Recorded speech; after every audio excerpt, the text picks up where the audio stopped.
বড়বাজার মাতৃসদন কালীবাড়ির প্রতিষ্ঠা বার্ষিকী উপলক্ষে ভুবন মঙ্গল কামনায় 16 প্রহর শ্রেষ্ঠী হরিনাম সংকীর্তন শুক্রবার থেকে শুরু হলো। কিশোর সংঘ ক্লাবের উদ্যোগে এদিন সন্ধ্যায় প্রথমে কালীবাড়ি প্রাঙ্গণে এলাকার 21 জন বিশিষ্ট ব্যক্তিবর্গের সম্মান জানানো হয়। পরে 108টি কলসি নিয়ে শোভাযাত্রার মাধ্যমে ঘাটের জল এনে অধিবাসের মাধ্যমে সংকীর্তনের সূচনা হয়। 10 ফেব্রুয়ারি পর্যন্ত চলবে এই সংকীর্তন। শনিবার ভোর 5টায় কীর্তনের শুভারম্ভ হবে। ভক্তদের মধ্যে মহাপ্রসাদ বিতরণ করা হবে। 10 ফেব্রুয়ারি সকাল 9 ঘটিকায় দধি ভাণ্ড ভঞ্জন ও মহন্ত বিদায় অনুষ্ঠান হবে। এবার কীর্তন পরিবেশন করবেন বৃন্দাবনের গোপাল বাবাজি, ত্রিপুরার মদন গোপাল সম্প্রদায়, কলকাতার ভাগবত সম্প্রদায়, হাইলাকান্দির বাকি বিহারী সম্প্রদায়, আগরতলার ভক্তিবিলাস সম্প্রদায় ও নবদ্বীপের মা মঞ্জুশ্রী সম্প্রদায়। এদিন সংবর্ধনা প্রাপক ব্যক্তিবর্গদের মধ্যে ছিলেন বীরেশ চন্দ্রনাথ, ত্রৈলোক্য ভূষণ নাথ, সনুদ দেব, শশী কুমার সিং, অপূর্ব কুমার দাস, ডক্টর বিধান চন্দ্র দেব, আশা দেবী, ব্রজবিহারী শর্মা প্রমুখ। এদিনের অনুষ্ঠানে উপস্থিত ছিলেন হরিনাম সংকীর্তন আয়োজক কমিটির সহসভাপতি রাজেশ পাল, কার্যকরী সভাপতি মিল্টন দেব, নিতিন দাস, অরুণ কুমার দাস, অনিতাভ দাস, বিক্রম পাল, পরিমল পাল, অঙ্কিত দাস, দেবু দেব, মেইন দাস, রাহুল বানিয়া প্রমুখ।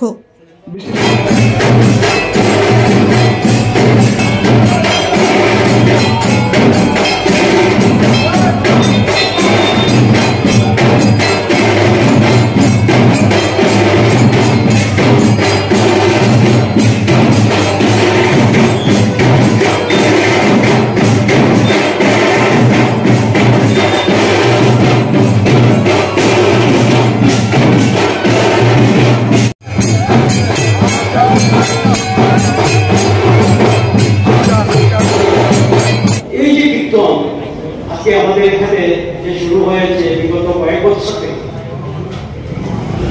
সেই প্রায় 26 ইয়ার্স হতে তখন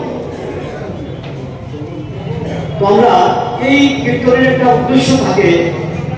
এই কীর্তনের উদ্দেশ্য হচ্ছে আধ্যাত্মিক চেতনা বৃদ্ধি। আমরা তো সবাই এই সমাজে আছি, কিন্তু আমাদের যদি আধ্যাত্মিক চেতনা যদি বৃদ্ধি না পায়, তাহলে আমরা ঠিক যে উদ্দেশ্য নিয়ে সমাজে এসেছি সেই উদ্দেশ্য ব্যর্থ হয়। তাই এই হরে কৃষ্ণ আন্দোলন বা এই যে হরে কৃষ্ণ মুভমেন্ট, এটা দিকে দিকে ছড়িয়ে পড়ছে। আমরা বললে হয়তো গর্ব হয়ে যাবে, আমি এখন অঞ্চলে যত আসর রয়েছে সমস্ত আসরের প্রতি আন্তরিক শ্রদ্ধা নিবেদন করে বলব যে আমাদের এই নতুন বাজারের যে আসর, মহানাম কীর্তনের যে আসর, সেটা একটু মনে হয় একটু অন্য ধরনের। এই অর্থে যে এখানে হাজার হাজার ভক্তের সমাগম ঘটে, শুধু একর অঞ্চল নয়, বিভিন্ন দিক থেকে এখানে ভক্তবৃন্দরা আসে, এই স্থানের আকর্ষণে আসে। তাই আমরা গর্বিত, আগামী দিনে যেন সেই শক্তি যাতে আরো বৃদ্ধি পায়। থাকতেন আমাদের বাড়িতে কি বসাতের নামটা সর্বেশ্বর বুঝতাম। আজ থেকে 50 বছর আগে কথাই বলতে তুমি এখানে বাবা দেখতাম ওনার সাথে আলোচনা করতেন যে কিভাবে এদের গন্ডগোলটা কমানো যায়।